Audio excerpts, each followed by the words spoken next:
સેનાની ડાયરીમાં પ્રદીપભાઈ શું લખ્યું એ લગભગ ગુજરાતની મોટાભાગની જનતાને ખબર જ નથી. ખરેખર તો ડાયરી પણ આમ તો જાહેર કરવી જોઈએ કે આની અંદર અમે આટલા મુદ્દા લખ્યા છે, આટલું સોલ્વ થયું છે, તો વધારે આનંદ આવે કે ભાઈ ચલો આટલા કામ થયા છે.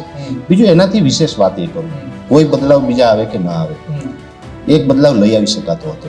એ બદલાવ એ હતો, આમ આદમી પાર્ટી વારંવાર સત્તા પક્ષને કહે છે ને આમ તો હું પણ એ વાતમાં અમુક બાબતમાં આપણે સહમત હોય. ગુજરાતમાં દારૂબંધી છે તો ના વેચાવું, બરાબર છે. તો ગુજરાતમાં દારૂબંધી છે તો ના વેચાવું જોઈએ. તો હું કમસે કમ એટલું કહું છું, આમ આદમી પાર્ટી બીજે બંધ ના કરી શકે કાંઈ નહીં, 5 સીટ એની છે ત્યાં તો બંધ કરી શકે ને, ત્યાં તો કંઈક એક્શન લેવા જોઈએ ને, જનતા રેડો કરવી જોઈએ, ધારાસભ્યના માધ્યમથી કંઈક. હું તમારી વાત સાથે સહમત, એ 5 સીટમાં બંધ કરાવી શકે. તમારી પણ વાત નહીં, સાથે 5 સીટમાં બંધ નથી થયું. હું કદાચ મને ચેલેન્જ આપે, ભલે મારો વિષય નથી, પણ ચેલેન્જ આપે તો આ 5 સીટ છે ને, એ 5 સીટમાંથી હું લઈ આવી આપું. પણ એ ચલો એ બંધ ન કરાવી આપે, પણ એવું તો નક્કી કરી શકે ને કે જે ઉમેદવાર બુટલેગર ન હોય એને ટિકિટ આપીએ. બિલકુલ કરવું જોઈએ.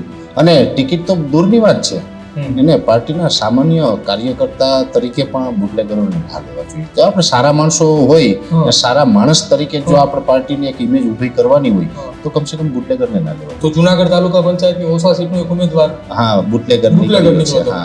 એ ફરિયાદ ક્યારે થઈ, ધરપકડ ક્યારે થઈ, બધું જ ઓન પેપર છે. પાર્ટીનો જે એવું કોઈ લીડર આવ્યો નથી કે ઉમેદવારને સસ્પેન્ડ કર્યો છે અથવા અમે એનું મેન્ડેટ રદ કરીએ છીએ. પાર્ટી આ સત્તર નથી કર્યા છે. પાર્ટી તો એવું જ વિચારી રહી છે જે અમારે મત મેળવી જાય.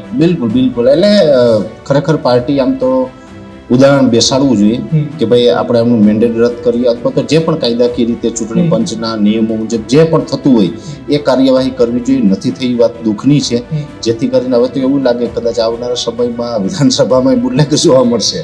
હજુ સુધી તમે અમારી ચેનલને સબસ્ક્રાઇબ નથી કરી તો અત્યારે જ ન્યૂઝરૂમ ગુજરાતને સબસ્ક્રાઇબ કરો, ફેસબુક અને ઇન્સ્ટાગ્રામ પર ફોલો કરો.